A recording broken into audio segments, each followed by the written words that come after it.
हरिओम नमस्कार। श्रीमद् भागवत कथामृत मालिका में हम ययाति का प्रसंग देख रहे हैं, जिसमें राजा ययाति जो अति भोगवादी स्त्री सुख में आसक्त रहता था, अपनी इच्छा की तृप्ति के लिए उसने अपने पुत्र से युवा अवस्था लेकर बुढ़ापा उसे दे दिया और पुनः भोग करने लगा। इतना भोग करने के बाद भी उसे संतोष नहीं हुआ, लेकिन अंततः एक दिन उसे यह बात समझ में आ गई कि न जानू काम हम काम नामुपभोगे न शामति। कामनाओं को तृप्त करते रहने में कामनाएं कभी पूरी नहीं होती है। इच्छाओं को कितना ही पूर्ण किया जाए, वे उतनी ही बढ़ती जाती है। यह सबका अनुभव है। हम कितने ही बार सोचे कि आज का ये अब अंतिम दिन है, इसके बाद फिर नहीं करेंगे, लेकिन वह अंतिम बार कभी आता ही नहीं। किसी चीज़ को छोड़ना है तो उसे अभी तत्काल इसी क्षण छोड़ दे तो छोड़ पाएंगे, अन्यथा कभी नहीं। हविषा कृष्णवत्तमेव भूय एवाभिवदते। जैसे आग को बुझाने के लिए आग में घी की आहुति डालना जाए तो क्या वह कभी बुझेगी? जितना भी घी डालते जाओ उतनी ही उसकी लपेटें ऊंची ऊंची होती जाएगी। यह बात बहुत लंबे समय के बाद उस जड़ बुद्धि वाले राजा ययाति के दिमाग में आ गई। तब उसे लगा कि इतना भोग करने के बाद भी मुझे संतोष नहीं हो रहा है। अब यह सब छोड़ देना चाहिए, सब त्याग देना चाहिए। उसे पश्चाताप हो रहा था। अब वह देवयानी से कहता है, विषय भोग के कारण मैं परमार्थ मार्ग से परावृत्त हो गया था। अब मैं ये सब विषय वासनाओं का त्याग कर दूंगा। और उसे भी परामर्श दिया, उपदेश दिया कि तुम भी परमार्थ मार्ग पर चलो। बाद में उसने अपने तीनों पुत्रों को बुलाकर उन्हें अपने राज्य के अलग अलग हिस्सों का उन्हें राज्य दे दिया। और सबसे छोटा पुत्र पुरु, जिसने अपनी युवावस्था उसे दी थी, उसे पूर्ण भूमंडल का राज्य दे दिया, क्योंकि वह सर्वगुण संपन्न और योग्य शासक था। अब ययाति ने बुढ़ापा स्वीकार कर लिया और सभी राज्य का त्याग कर वन में चले जाते हैं और अपना मन भगवान में लगाकर मोक्ष पथ को प्राप्त होते हैं। ययाति के उपदेश सुनकर अब देवयानी को भी उपरति होती है और वह भी परमार्थ मार्ग पर चलने के लिए वन में जाती है और भगवत भक्ति में लीन होकर अंत में मोक्ष पद प्राप्त करती है।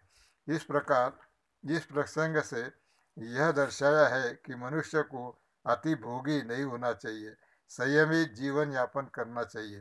राजा ययाति को तो यह बात बहुत देरी से समझ में आई, परंतु उसने अपनी गलती को स्वीकार कर तत्काल निर्णय लिया।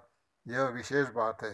लोग सोचते होंगे कि इसमें क्या बड़ी बात है, 100 चूहे खाकर बिल्ली हज जाले, परंतु यह बात छोटी नहीं है।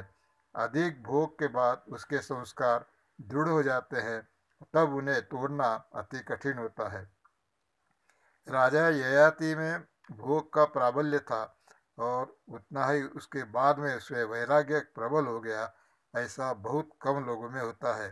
भोग हमारे जीवन का लक्ष्य नहीं है, उसे छोड़ना ही हमारे जीवन का लक्ष्य है।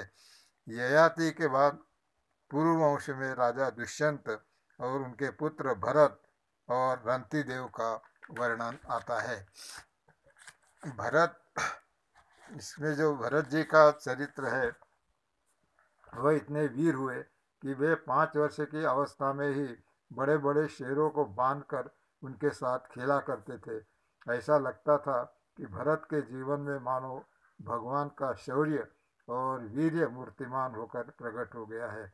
इन्हीं भरत के नाम से हमें भारतवर्ष हम कहते हैं। इसी प्रकार रंती देव की कथा बड़ी अद्भुत है। उसको 48 दिनों तक अन्न जल नहीं मिला। 49वें दिन अब जब थोड़ा सा अन्न जल मिला और पकाकर तैयार खाना हुआ, तब एक विद्वान अतिथि उनके घर आ गए इसलिए रंती देव ने उनको भोजन कराया। उसके बाद जो बचा वह एक शूद्र अतिथि सेवा में चला आया। अंत में एक कसाई आया और रंती देव ने उस कसाई को बचा खुचा अन्न खिला दिया। रंती देव समझते थे कि भगवान की भक्ति सबके भीतर होती है। वे भगवान से यह प्रार्थना करने लगे, प्रभु, मैं आपसे कुछ नहीं चाहता। मैं न परागति चाहता हूँ, न अष्ट सिद्धि चाहता हूँ और न मोक्ष चाहता हूँ। मुझको तो आप कृपा करके एक वस्तु दे दीजिए। वह वस्तु यह है, संसार में जितने भी दुखी है, आर्त है, उनके हृदय में मुझे निवास स्थान मिल जाए, जिससे उनके दिलों में मैं बैठ जाऊं। यहाँ मानो भगवान ने पूछा कि तुम लोगों के दिलों में बैठकर क्या करोगे रंती देव? मैं तो सबके हृदय में रहता ही हूँ, फिर वहाँ तुम्हारा क्या काम है? रंती देव बोले कि महाराज, मैं जानता हूँ आप सबके दिलों में बैठे रहते हैं, लेकिन टुकुर टुकुर देखते रहते हैं। फिर भी आप सबके हृदयों में बैठकर देखते रहिए। संसार के सब जीव अपने अपने हिस्से का सुख भोगे, किंतु मैं उनके हृदयों में बैठकर उनका सारा दुख अकेले ही भोग लेना चाहता हूँ, क्योंकि संसार के प्राणी बहुत दुखी है। इसलिए मैं उनके दुखों का निवारण हो जाए और वे सब सुखी हो जाए, यही मेरी इच्छा है भगवान। अब तो रंतिदेव के हृदय की उदारता देखकर उनके सामने ब्रह्मा विष्णु महेश तीनों ही प्रकट हो गए और बोले, रंतिदेव, तुम्हें तकलीफ देने के लिए अतिथि बनकर कोई ब्राह्मण, शूद्र अथवा चांडाल नहीं आया था। हम तीनों ही उन तीनों के रूप में आए थे, संसार को यह दिखाने के लिए कि जिनका हृदय उदार होता है, पवित्र होता है, उनकी बुद्धि और भावना कैसी होती है।